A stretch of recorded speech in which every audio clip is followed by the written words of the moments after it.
नमो नमः. आज आपण 10वीच्या संपूर्ण संस्कृतम या पुस्तकातील नवमः पाठः धेनोर्व्याघ्रः पलायते या धड्याचा भाषाभ्यास बघूया. या आधीच्या एका व्हिडिओमध्ये आपण हा धडा समजावून घेतलेला होता आणि आज आपण याचा भाषाभ्यास समजावून घेऊया. बघा, भाषाभ्यासः त्यामध्ये पहिला प्रश्न आहे पूर्ण वाक्येन उत्तरम लिखत, म्हणजे आपल्याला पूर्ण वाक्यात उत्तर लिहायचं आहे. त्यामधला पहिला प्रश्न, चिमणरावः कस्यां मग्नः, म्हणजे चिमणराव हे कशामध्ये मग्न होते. तर आपल्याला माहिती आहे ते मुलांबरोबर पत्ते खेळण्यामध्ये मग्न होते, म्हणून चिमणरावः बालैः सह पत्रक्रीडायां मग्नः.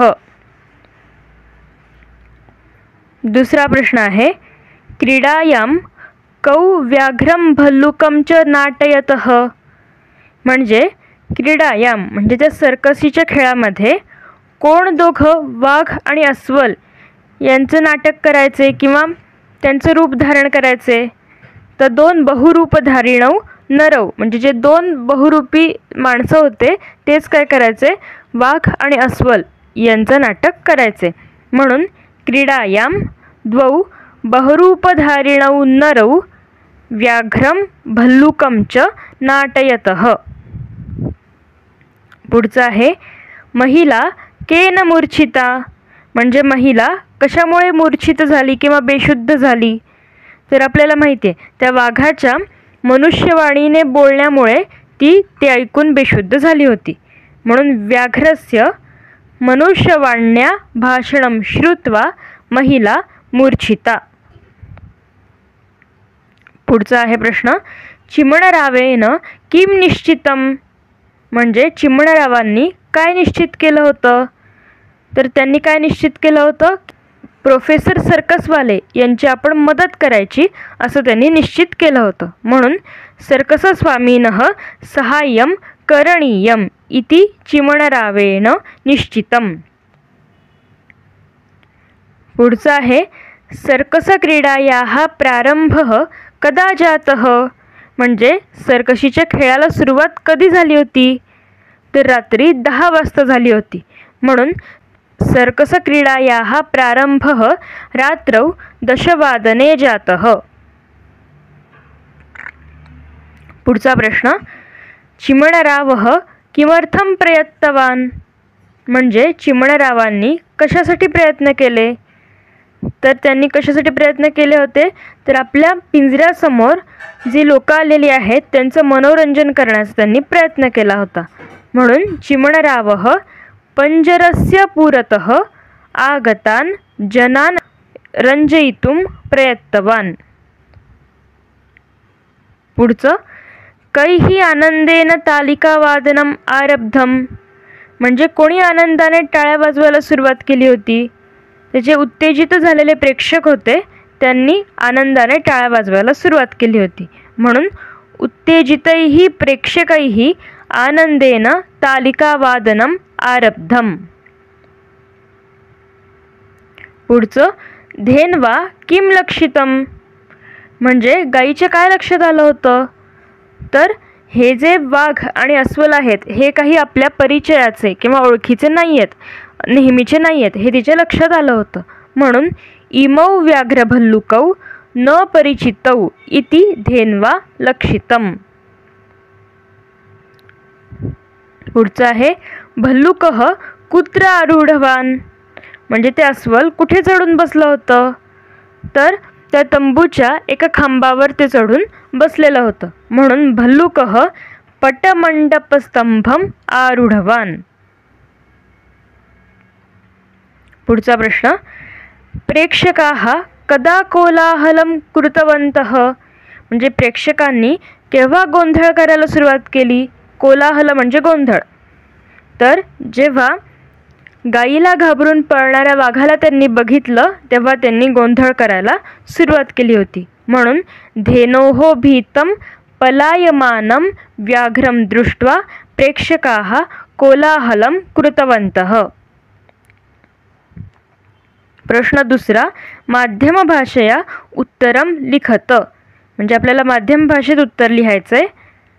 त्यामध्ये पहिला प्रश्न, सर्कसस्वामी किमर्थम चिमणरावं प्रति आगतः, म्हणजे प्रोफेसर सर्कसवाले कशासाठी चिमणरावांकडे आले होते. आता त्याचं उत्तर बघूया. धेनोर्व्याघ्रः पलायते या विनोदी पाठात सर्कसचे मालक चिमणरावांना भेटायला येतात. सर्कसमध्ये वाघ, अस्वल आणि गाय यांच्या सहभोजनाचा अतिशय लोकप्रिय असा कार्यक्रम होता. त्याची तिकिटेही विकली गेली होती. पण त्या दिवशीच्या खेळात तो कसा दाखवायचा असा प्रश्न त्यांच्यासमोर होता. त्यासाठी त्यांना चिमणरावांची मदत हवी होती. चिमणराव बालवीर चमू म्हणजे स्काउटच्या शिबिराचे प्रमुख होते. त्यामुळे त्यांना कॅप्टन साहेब म्हणत. सर्कसचे मालक त्यांची मदत मागत होते. त्यांच्या बोलण्यातून चिमणरावांना समजले की सहभोजनातले वाघ आणि अस्वल खरेखुरे नव्हतेच, तर माणसेच वाघाची व अस्वलाची भूमिका वठवत किंवा करत. त्या दोघांचे भांडण झाले आणि त्यात ते जखमी झाल्याने त्यांना तो कार्यक्रम करणे शक्य नव्हते. म्हणून चिमणरावांनी स्काउटपैकी कोणत्या तरी 2 सैनिकांना त्या दिवसापुरते वाघ आणि अस्वलाचे काम करण्यास सांगावे ही विनंती करण्यासाठी सर्कशीचे मालक चिमणरावांकडे आले होते. हा होता पहिला प्रश्नाचं उत्तर. आता बघा दुसरं आहे माध्यम भाषामधलंच. सर्कस क्रीडायाः आरंभात पूर्वं किं किं अभवत, म्हणजे सर्कशीच्या खेळाला सुरुवात होण्याआधी काय काय झालं. तर त्याचं उत्तर, धेनोर्व्याघ्रः पलायते या विनोदी पाठात प्रत्यक्ष सर्कसचा खेळ सुरू होण्यापूर्वी अस्वलाच्या वेशात अब्दुल आणि वाघाच्या वेशात चिमणराव आपापल्या पिंजऱ्यात जाऊन बसले. वाघाच्या पिंजऱ्यासमोर जास्त गर्दी होती. काही जणांनी हा कसला वाघ, बारीकच आहे असे म्हणून वाघाचा उपहास केला. त्यानंतर एक मुलगा आपल्या आईला घेऊन वाघ बघायला आला. तेव्हा वाघाची गर्जना ऐकून तो लहान मुलगा तर घाबरला, पण त्याच्या आईने वाघावर दगड मारले.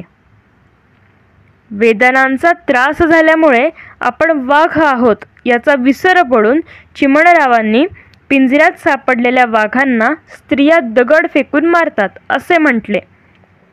तेव्हा भूत भूत म्हणून ती बाई बेशुद्ध पडली. त्यानंतर चिमणरावांचा मुलगा राघू पिंजऱ्याजवळ येऊन, आप्पा तुम्हाला चहा हवा का असे जेव्हा विचारू लागला तेव्हा तर लोक गोंधळूनच गेले. हे होतं दुसऱ्याचं उत्तर. आता त्यातलंच तिसरा प्रश्न आहे. पशूनां सहभोजन समये कः हास्यपूर्णः अनवस्था प्रसंगः समुत्पन्नः, म्हणजे प्राण्यांच्या सहभोजनाच्या वेळी कोणता अनवस्था प्रसंग म्हणजे गोंधळाचा प्रसंग निर्माण झाला होता. तर त्याचं उत्तर, धेनोर्व्याघ्रः पलायते या विनोदी पाठात सर्कशीच्या खेळात गाय, वाघ आणि अस्वल यांच्या सहभोजनाचा कार्यक्रम लोकप्रिय होता. एका सेवकाने 3 आसने ठेवली. तिघेही आसनावर बसले व त्यांच्या मध्यभागी वर्तुळाकार टेबल ठेवले. सहभोजनाला सुरुवात झाली असता प्रेक्षकांनी टाळ्या वाजवून त्याला प्रतिसाद दिला. त्यानंतर वाघ आणि अस्वलाचे काम करणारे कोणीतरी नवीन आहेत हे गायीचे लक्षात आले. तिची खात्री पटल्यावर तिने शिंगे रोखून दोघांवर चाल केली. वाघाने गर्जना केली, दात दाखवले, पण ती घाबरली नाही. अस्वल झालेल्या अब्दुलने तिला हाताने मारले, तेव्हा ती त्याच्या पाठीमागे लागली. अब्दुल सर्कसच्या तंबूच्या एका खांबावर चढला. आता गायीने वाघाकडे मोर्चा वळवला. घाबरलेला वाघ म्हणजे चिमणराव वाचवा वाचवा असे सर्कसवाल्यांना उद्देशून ओरडू लागले. चिडलेल्या प्रेक्षकांनी चिमणरावांना बेदम मारले आणि त्यामुळे ते मूर्छित झाले.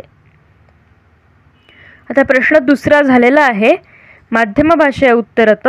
आता प्रश्न तिसरा समानार्थक शब्दान लिखत. समानार्थी शब्द लिहायचेत. पहिला आहे मग्नः रतः, गोः धेनुः म्हणजे गाय, व्याघ्रः शार्दूलः म्हणजे वाघ, सैनिकः योधः, क्रीडा खेलनम, वेदना संवेदः, भाषणं वक्तव्यम, उत्कंठा उत्कलिका, मनुष्यः मानवः, शृंगे विषाणे, दंताः रदनाः म्हणजे दात, आणि उत्तमांगम म्हणजेच मस्तकम म्हणजे डोकं. आता प्रश्न चौथा विरुद्धार्थक शब्दान लिखत. विरुद्धार्थी शब्द लिहायचेत. समाप्य म्हणजे संपवून, आरभ्य म्हणजे सुरुवात करून, प्राक अनंतरम, प्राक म्हणजे पूर्वीचे, विस्मृत्य स्मृत्वा, कृशः स्थूलः, कृशः म्हणजे बारीक आणि स्थूलः म्हणजे जाड. आता प्रश्न पाचवा प्रश्न निर्माणम कुरुत. आपल्याला प्रश्न तयार करायचे आहेत. पहिल्यांदा वाक्य दिलंय अहम बालैः सह पत्रक्रीडायां मग्नः आसम, आणि यामध्ये बघा बालैः या शब्दाला अंडरलाईन केली आहे. म्हणजेच बालैः हा शब्द उत्तर येईल असा आपल्याला प्रश्न तयार करायचा आहे. आता याच्यामधला मूळ शब्द कोणता तर बाल, जो की अकारांत पुल्लिंगी आहे, म्हणजेच देवप्रमाणे चालेल. आणि बालैः हे तृतीया विभक्ती बहुवचन आहे. मग त्याचप्रमाणे आपण किम सर्वनामाचं सुद्धा पुल्लिंगाचं तृतीया विभक्ती बहुवचन वापरणार आहोत, जे की आहे कैः. म्हणून अहम कैः सह पत्रक्रीडायां मग्नः आसम आणि प्रश्नचिन्ह. दुसरा आहे धेनुः वास्तविकी एव, म्हणजे गाय खरीखुरीच आहे. आता इथे वास्तविकी या शब्दाला अंडरलाईन केली. मग आपण प्रश्न असा तयार करू शकतो की धेनुः कीदृशी म्हणजे गाय कशी आहे. पुढचं बघा, सर्कस स्वामीनः विवशता मया अवगता. आता याच्यामध्ये सर्कस स्वामीनः या शब्दाला अंडरलाईन केली आहे. या वाक्याचा अर्थ काय होतो तर सर्कशीच्या मालकाची विवशता किंवा अडचण माझ्या लक्षात आली होती. मग आता सर्कस स्वामीनः ही षष्ठी विभक्ती आहे, म्हणून किम सर्वनामाचे सुद्धा षष्ठीचे एकवचन घेणार आपण. कस्य, कस्य विवशता मया अवगता. पुढचं आहे भल्लुकवेशे अब्दुलः शोभेत, म्हणजे अस्वलाच्या वेशामध्ये अब्दुल शोभून दिसेल. मग आता अब्दुलः हे प्रथमा एकवचन आहे, म्हणून पुल्लिंगी प्रथमा एकवचन आहे, म्हणून किम सर्वनामाचं सुद्धा पुल्लिंगी प्रथमा एकवचन घेतलं. कह, भल्लुकवेशे कह शोभेत आणि प्रश्नचिन्ह. आता पुढे आहे महिला मयी पाषाणखंडान अक्षिपत, म्हणजे महिलेने माझ्यावर दगडाचे तुकडे फेकले. आता इथे पाषाणखंडान याला अंडरलाईन केली आहे. मग महिला मयी किम अक्षिपत, म्हणजे महिलेने माझ्यावर काय फेकले तर दगडाचे तुकडे फेकले. गोहो मंचम समागता, म्हणजे गाय मंचावर आली. आता गोहो याला अंडरलाईन केली आहे. मग प्रश्न कसा तयार होईल, कोण मंचावर आली तर गाय मंचावर आली. तर गोहो हा शब्द स्त्रीलिंगी आहे आणि हे प्रथमा एकवचन आहे, म्हणून आपण किम सर्वनाम स्त्रीलिंगाचं सुद्धा प्रथमेचं एकवचन वापरणार. का, का मंचम समागता. आता पुढे आहे प्रश्न सहावा कह कम वदती, म्हणजे कोण कोणास म्हणाले ते लिहायचे आपल्याला. त्यातलं पहिलं वाक्य आहे विज्ञापनम कृत्वा प्रवेशपत्राणि अपि विक्रीतानि, म्हणजे जाहिरात करून तिकिटे सुद्धा विकली गेलेली आहेत. असं कोण म्हणतं तर ते सर्कसचे जे मालक आहेत प्रोफेसर सर्कसवाले चिमणारावांना म्हणतात. म्हणून ते वाक्य लिहायचं विज्ञापनम कृत्वा प्रवेशपत्राणि अपि विक्रीतानि. हे वाक्य लिहून एतद् वाक्यम प्रोफेसर सर्कसवाले चिमणरावम अवदत. दुसरं वाक्य आहे किम धेनुरपी, म्हणजे काय गाय सुद्धा, असं कोण विचारतं? तर ते चिमणराव प्रोफेसर सर्कसवाल्यांना विचारतात. म्हणून किम धेनुरपी एतद् वाक्यम चिमणरावः सर्कस क्रीडारंगस्य स्वामीनम अवदत. पुढचा आहे प्रश्न चायम पातुम इच्छती किम, म्हणजे तुम्हाला चहा हवा आहे का, असं कोण विचारतं? तर जो चिमणरावांचा जो मुलगा आहे राघू, तो त्यांना विचारतो, चिमणरावांना. म्हणून चायम पातुम इच्छती किम एतद् वाक्यम चिमणरावस्य पुत्रः राघुः चिमणरावम वदति. आता पुढचा प्रश्न 7वा विशेषण विशेष्याणाम मेलनम कुरुत, म्हणजे विशेषण आणि विशेष्य यांच्या आपल्याला जोड्या लावायच्या आहेत. तर बघा लोकप्रियः सहभोजन कार्यक्रमः, सर्वोच्चम आकर्षणम, बहुरूपधारिणौ नरौ, अधिकम शुल्कम, त्याच्यानंतर अधिकः सम्मर्दः, सम्मर्दः म्हणजे गर्दी, भीतः बालः, पंजरस्थितान् व्याघ्रान्, संभ्रांताः प्रेक्षकाः, त्रीणि आसनानि, निमग्नेषु प्रेक्षकेषु आणि परिचितौ व्याघ्रभल्लुकौ. हे आहे विशेषण विशेषणच्या जोड्या. आता पुढे आहे प्रश्न 8वा अमरकोशात शब्दम प्रयुज्य वाक्यम पुनर्लिखत. अमरकोशातला समानार्थी शब्द घेऊन वाक्य पुन्हा लिहायचंय. पहिलं आहे धेनुः तु वास्तविकी एव, म्हणजे गाय तर खरीच आहे. आता या वाक्यामध्ये धेनुः याला अंडरलाईन केली आहे. मग अमरकोशात जर तुम्ही बघितलं तर धेनू या शब्दासाठी बरेच समानार्थी शब्द त्यांनी दिलेले आहेत. मग त्यापैकी बघा गोहो किंवा माहेई या शब्दापैकी किंवा अमरकोशातल्या शब्दापैकी तुम्हाला जो सोपा वाटेल तो शब्द तुम्ही लिहू शकता. गोहो किंवा माहेई तू वास्तविकी एव. पुढचं आहे मम उत्तमांगम उपचारपट्टिकाभिः विभूषितम, म्हणजे माझं जे उत्तमांग आहे, उत्तमांग म्हणजेच डोकं, तर ते उपचारपट्टिकाभिः म्हणजे बँडेजनी सुशोभित झालेलं होतं. मग मम शिरः किंवा मूर्धा किंवा मस्तकम, मस्तकम पण तुम्ही लिहू शकता, उपचारपट्टिकाभिः विभूषितम. आता प्रश्न 9वा सूचनानुसारम कृतीः कुरुत, सूचनेनुसार कृती करायची आहे. त्यामध्ये वाक्य पहिलं पत्रक्रीडायाम मग्नः आसम अहम.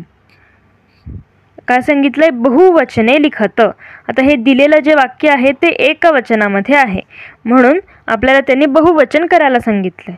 मग बघा पत्रक्रीडायाम हे मालायाम प्रमाणे झालंय, सप्तमी विभक्ती एकवचन. मग त्याचंच बहुवचन कसं होईल?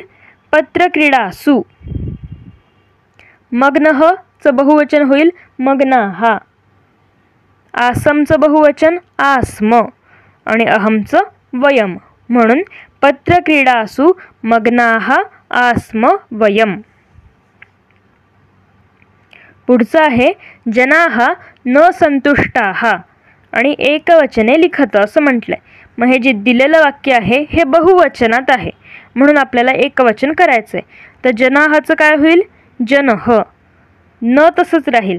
संतुष्टाहाचं संतुष्टः, म्हणून जनः न संतुष्टः. आणि पुढे आहे शेवटचं वाक्य हे प्रेक्षकाः माम निर्घृणं ताडितवन्तः. कंसात लिहिलंय वाच्य परिवर्तनम कुरुत, वाच्य परिवर्तन करायचं आहे, म्हणजेच प्रयोग बदलायचा आहे. आता बघूया हे दिलेलं वाक्याचं प्रयोग काय आहे ते ओळखूया. तर बघा दिलेलं वाक्य हे कर्तरी आहे, कर्तृवाच्य आहे, म्हणून प्रेक्षकाः हे प्रथमा बहुवचन आहे. मग आपण काय करणार? करता आता कर्मणीमध्ये करताना तृतीया विभक्ती बहुवचन घ्यावं लागेल. प्रेक्षकैः. माम इथे द्वितीया विभक्ती आहे, मग कर्मणीमध्ये करताना प्रथमा घ्यावं लागेल अहम. त्याच्यानंतर निर्घृणम, ताडितवंतः हे प्रेक्षकाप्रमाणे झालंय, पण आता आपल्याला कर्मणीमध्ये कर्माप्रमाणे करावं लागेल ताडितः. प्रेक्षकैः अहम निर्घृणम ताडितः. तर बघा, अशा प्रकारे आज आपण धेनोर्व्याघ्रः पलायते या धड्याचा भाषा अभ्यास बघितलेला आहे. तुम्हाला जर माझे व्हिडिओ आवडत असतील तर व्हिडिओला लाईक करा, शेअर करा आणि आपल्या चॅनलला सबस्क्राईब करा. चला तर पुन्हा भेटूया पुढच्या भागात. पुनर्मिलामः. धन्यवादः.